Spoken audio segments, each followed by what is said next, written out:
오늘 주님께서 주신 말씀은 시편 98편의 말씀입니다. 한 목소리로 봉독하시겠습니다. 새 노래로 여호와께 찬송하라. 그는 기이한 일을 행하사 그의 오른손과 거룩한 팔로 자기를 위하여 구원을 베푸셨음이로다. 여호와께서 그의 구원을 알게 하시며 그의 공의를 문 나라의 목전에서 명백히 나타내셨도다. 그가 이스라엘의 집에 베푸신 인자와 성실을 기억하셨으므로 땅끝까지 이르는 모든 것이 우리 하나님의 구원을 보았도다. 온 땅이여 여호와께 즐거이 소리칠지어다. 소리내어 즐겁게 노래하며 찬송할지어다. 수금으로 여호와를 노래하라. 수금과 노래할지어다. 나팔과 호각 소리로 왕이신 여호와 앞에 즐겁게 소리칠지어다. 바다와 거기 충만한 것과 세계와 그 중에 거주하는 자는 다 외칠지어다. 여호와 앞에서 큰 물은 박수할지어다. 산악이 함께 즐겁게 노래할지어다. 그가 땅을 심판하러 임하실 것이미로다. 그가 의로 세계를 판단하시며 공평으로 그의 백성을 심판하시리로다. 아멘. 다 같이 기도드리시겠습니다. 하나님 아버지 감사합니다. 주님의 음성을 듣고자 새벽 제단 앞에 모였습니다. 우리 마음의 기도와 우리 마음의 묵상이 주님께 연락되기를 원합니다. 감사드리며 예수 그리스도의 이름으로 기도드렸습니다. 아멘. 오늘 시편 98편의 시는 1절에 새 노래로 여호와께 찬송하라 라는 그런 선포로 그 말씀을 시작하고 있습니다. 새 노래로 여호와를 찬송하라는 것, 주님을 찬송하는 것이 주님이 우리를 창조하신 이유고 우리를 주님 앞에 부르신 이유죠. 그래서 우리는 늘 주님께 찬송해야 합니다. 우리 예배의 중심에도 찬송이 있죠. 늘 우리가 주님을 높이며 주님을 찬송하는 것, 이것이 우리가 살아가는, 또 주님 우리를 지으신, 또 우리가 주님 앞에 나아가는 그 중심에 있습니다. 그런데 새 노래로 주님께 찬송하라는 거죠. 주님이 움직이시고 God is moving, 이런 그 영어 찬양이 있죠. 주님이 늘 움직이시기 때문에 주님을 따라가는 주의 자녀들은 늘 주님의 기이한 행적과 주님이 우리 가운데 이루신 일을 새 노래로 찬송할 수밖에 없는 겁니다. 새 노래로 주님이 새롭게 행하시는 새로운 하나님, 오늘 나에게 오시는 하나님을 만나는 것, 그 하나님을 기다리는 것이 살아있는 신앙이고 우리의 삶이 되는 것이죠. 늘 새 노래로 주님을 찬양하는 그런 성도님들이 되시기를 예수 그리스도의 이름으로 축원합니다. 주님을 10년 전에 부른 노래로 계속 부르고 있고 30년 전에 만난 주님을 아직도 내가 붙잡고 있다면 그것은 견고한 신앙이 아니라 주님을 어디선가 잃어버린 겁니다. 늘 주님을 따라간다는 것은 쉬운 일이 아니죠. 주님이 우리의 지경을 넓히시고 우리의 경험 안에 계시지 않기 때문에 늘 우리의 경험을 무너뜨리고 새로운 자리로 나가야 하는 거죠. 그것은 두려운 일이고 굉장히 힘든 일입니다. 그런데 우리가 믿음이 있고 주님의 은혜 가운데 그 길을 가기 때문에 주님이 우리의 삶의 지경을 넓히고 새로운 삶의 자리로 인도하시는 거죠. 그것이 인류의 역사이기도 합니다. 가죽옷을 입고 돌도끼를 들고 뛰어다니던 그런 사람들이 오늘날 이 문명을 이루어낸 것, 여자들을 무슨 재산처럼 사고 팔던 그런 문화, 아이들을 유아제사로 바치던, 아주 하나님이 가장 싫어하는 일이었죠. 아이들을 제물로 바치던 그런 낮은 아주 그 비천한 그런 사람들의 문명과 의식이 오늘날 아이들의 인권, 또 여성들의 인권, 그런 것을 높이는 이런 사회 문명을 만들어낸 것, 이 모든 것이 새 노래로 주님을 찬양했기에 가능한 일이었죠.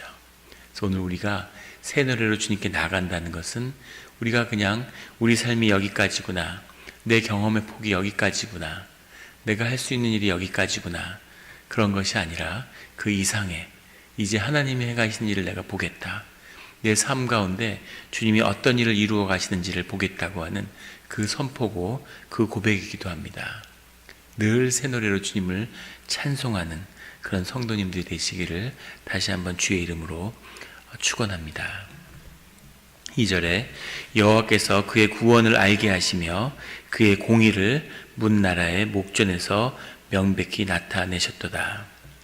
주님이 구원을 하시는데 그 구원이라는 것은 동시에 주님이 공의를 우리 가운데 나타내시는 거라는 겁니다. 주님의 공의가 나타날 때 그것이 구원의 내용이 된다는 거죠. 구원을 우리에게 베푸시며 동시에 주님의 구원이 무엇인지를 알게 하신다는 거죠. 우리는 때로는 주님이 우리를 향한 구원이 우리의 기대에 우리가 원하는 방식으로 이루어지지 않아서 실망할 때가 있습니다. 하지만 주님이 모든 구원과 이 공의를 나타내시는 역사의 주인이시라는 것을 우리가 인정해야 되는 거죠. 그리고 우리가 주님을 따라가는 그 길 가운데 있다는 것을 기억해야 한다는 겁니다. 주님이 공의의 심판을 드러내셨는데 그것이 심판이지만 동시에 우리를 향한 은혜의 구원이 될 수 있는 그런 삶의 자리로 우리가 나아가야 한다는 것을 동시에 우리에게 알려주시는 겁니다. 늘 주님의 뜻에 따라 주님의 공의에 따라 살기에 주님의 뜻이 선명하게 드러날 때 그것이 우리에게 구원이 되는 그런 성도님들이 되시기를 예수 그리스도의 이름으로 축원합니다. 3절에 그가 이스라엘의 집에 베푸신 인자와 성실을 기억하셨으므로, 인자와 성실이라는 것은 언약의 언어죠. 주님이 우리에게 주신 그 약속을 지키시겠다고 하는, 그것을 우리에게 약속하신 것을 성취하는 그런 언약의 언어가 인자와 성실입니다. 그 언약을 붙들고 주님 앞에 나아갈 때 만나게 되는 주님의 성품이 인자와 성실인 거죠. 그 앞에 나오는 이스라엘의 집에 베푸신, 이스라엘의 집이라고 하는 이 표현 역시 언약의 언어입니다.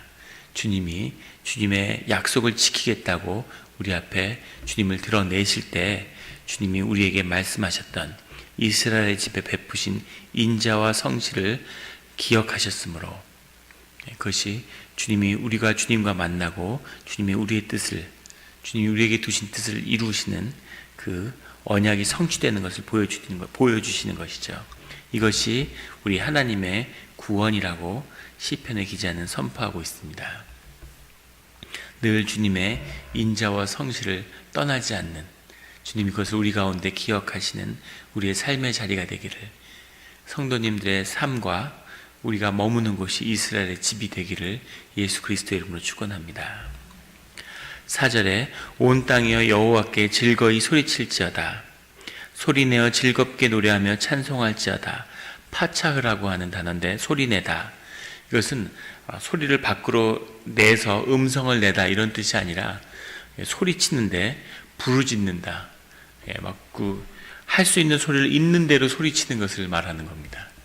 실제로 유대인들은 주님께 예배의 자리로 나갈 때 예배를 조용히 모여서 드리는 게 아니라 모여서 춤을 추고 노래를 하면서 성전으로 행진을 해가는 거죠.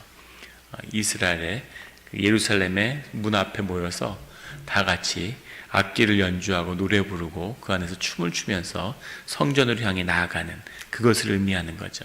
있는 힘껏 아주 그냥 미친 것처럼 소리를 질러서 주님을 찬양하라는 얘기입니다. 우리 장로교의 전통에는 잘 어울리지 않는 그런 표현이지만 중남미나 이런 데에 있는 사람들이 예배 드릴 때 모습을 보면 이것이 연상이 되죠. 제가 아는 선교사님도 처음에 장로교에서 쭉 자라신 분인데 브라질에 선교사로 가셨는데 예배만 드리면 사람들이 단위로 다 뛰어 올라온대요. 찬양만 하면 다 일어나서 춤을 춘답니다. 그게 너무 싫었다고 그러시더라고요. 자신의 경험 밖에 있는 거니까 받아들이기가 어려운 거죠. 두뇌의 벽이 이걸 차단하는 거죠. 그런데 하나님을 계속 섬기고 기도하고 예배드리는 가운데서 그것이 주님께 진정한 예배가 되는구나 하는 것을 경험하고 기뻐했다는 그런 고백을 들은 적이 있습니다. 주님께 소리내어서 부르짖어, 우리가 찬양을 할 때 정말 이 젖먹던 힘을 다해서 주님을 높여서 찬양하는 거죠. 그것이 주님을 높이는 길이라는 것을 시편 기자는 고백하고 있습니다. 5절에 수금으로 여호와를 노래하라. 수금과 음성으로 노래할지어다. 수금은 10줄이 달린 현악기죠. 유대 시대에 유대인들이 주님을 찬양할 때 썼던 악기입니다.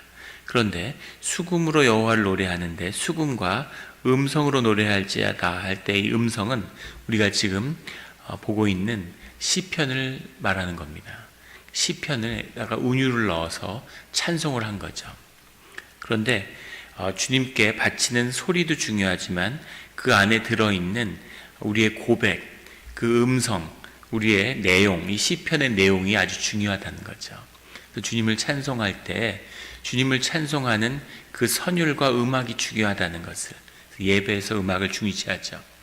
그 이유는 주님께 올리는 그 찬양의 이 소리가, 우리의 고백도 그렇지만 이 소리가 굉장히 중요하다는 것을 시편의 기자들은 알고 있는 거죠. 그런데 그 못지않게 그 안에 어떤 고백을, 우리 삶의 고백을 담을 것인가, 시편이라고 하지 않고 음성이라고 표현한 것은 이것이 우리 입술의 고백으로 우리 혀에 실려서 우리의 소리를 따라 이것이 밖으로 나왔다는 것이 중요한 겁니다.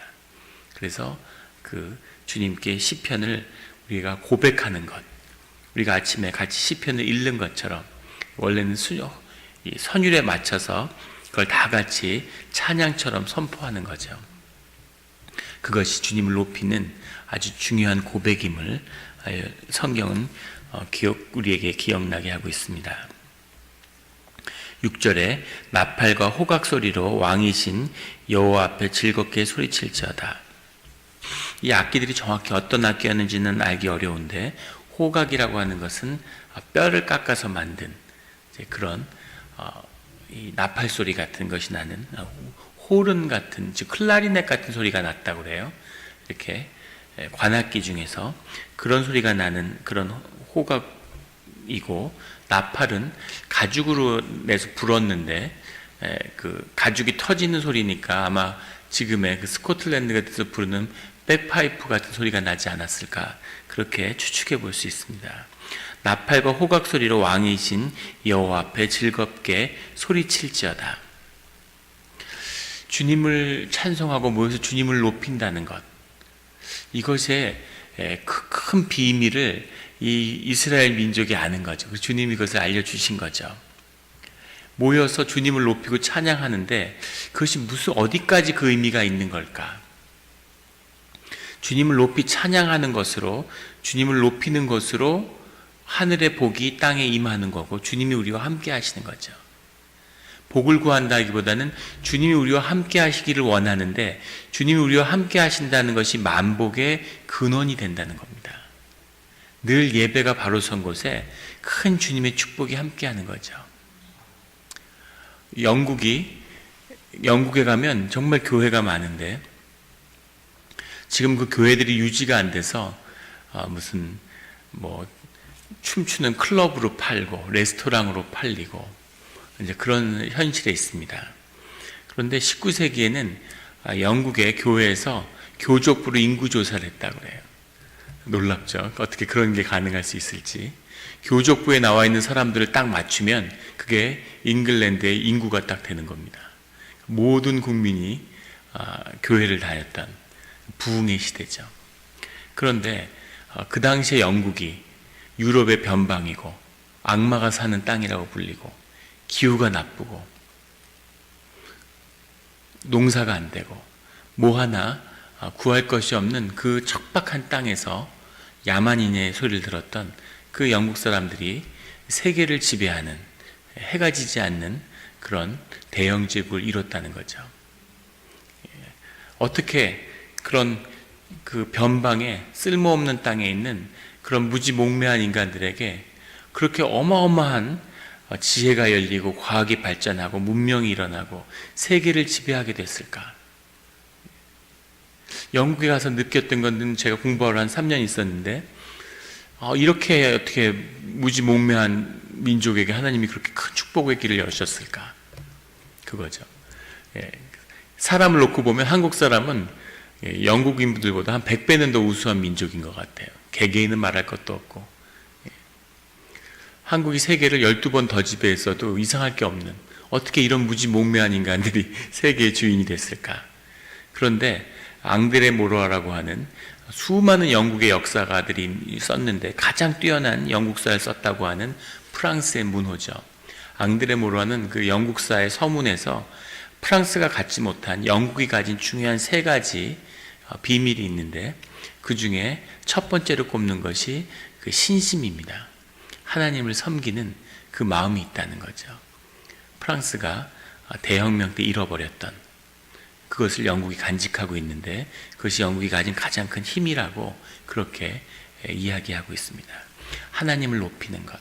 솔로몬의 영광도 다윗이 자신의 평생에 걸쳐 준비했던 예배의 힘인 거죠.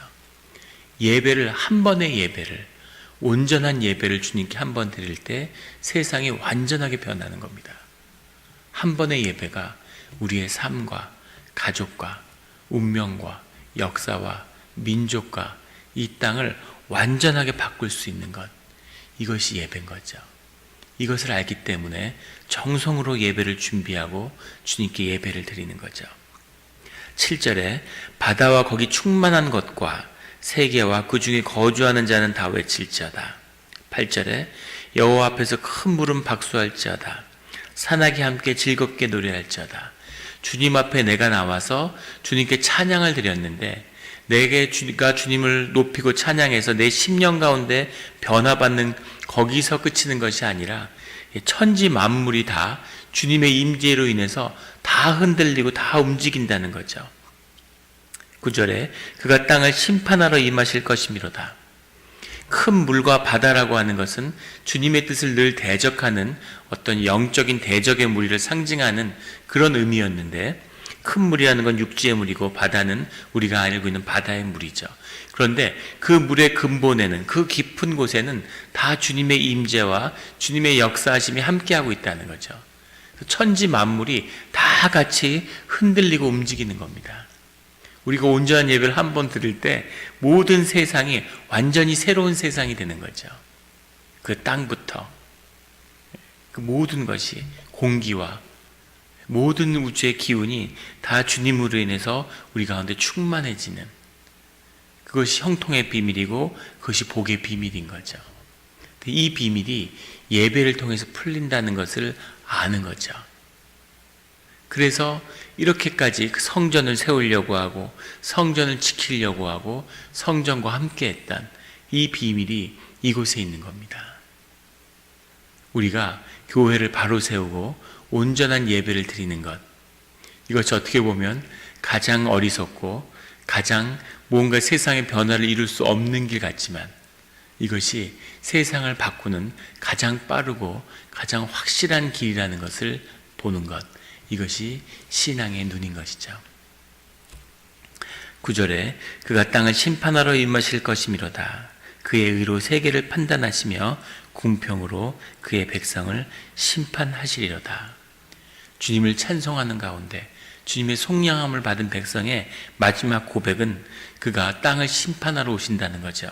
그런데 그의 백성을 심판하러 오시는, 공평으로 그의 백성을 심판하시는데, 이것이 우리가 기다리는 주님의 구원이 된다고 하는 겁니다. 주님의 은혜가 된다는 거죠. 주님께 예배하는, 주님에게 의롭다함을 받은 주님의 자녀들이 주님이 이 땅을 심판하실 때, 그때 주님의 큰 은혜를 입는, 주님의 구원을 입는 그런 자리로 나아가게 된다는 것입니다.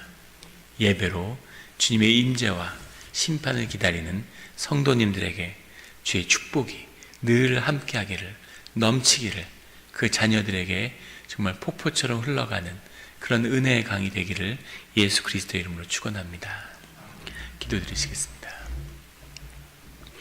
하나님 아버지, 감사합니다. 주님, 우리에게 예배에 대해서 다시 일깨워 주시니 감사합니다.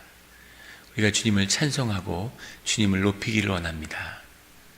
세상 만물이 모두 얽혀서 썩어가는데 우리가 무엇을 움직인들, 무엇을 바꾼들 세상이 변할 것 같지 않습니다. 주님, 그 모든 것을 변화시키는, 모든 것의 선함을 회복하는 그 길이 예배에 있음을 우리에게 말씀하여 주시니 감사합니다. 우리로 늘 주님을 찬송하게 하여 주시옵소서. 우리의 음성 가운데 주님의 신령한 성령이 움직여서 우리의 고백이 주님에게 상달되며 우리가 교통하는 그 일들이 이루어지게 하시고, 우리의 벽이 무너져서 우리가 한 마음이 되어서 우리의 마음 가운데 한 목소리로 주님께 드리는 그 찬양이 세상을 완전히 바꿀 수 있다는 것을, 그것이 주님 우리를 향해 구원치는 성령의 능력이고 하나님의 전능하신 능력이며 구원의 문을 여는 시작임을 우리에게 밝히 보여주시니 감사합니다. 그것을 붙잡고 놓치지 않는 우리가 되게 하여 주시옵소서. 자녀가 세상에 나가 있지만 우리가 할 수 있는 일이 아무것도 없음을 주님이 아십니다. 주님, 우리가 주님을 높이고 찬양할 때 주님이 우리 가운데 임하실 때 그것이 우리 자녀들에게 큰 축복이 되는 그런 일들을 살아서 보게 하여 주시옵소서. 감사드리며 예수 그리스도의 이름으로 기도드렸습니다. 아멘.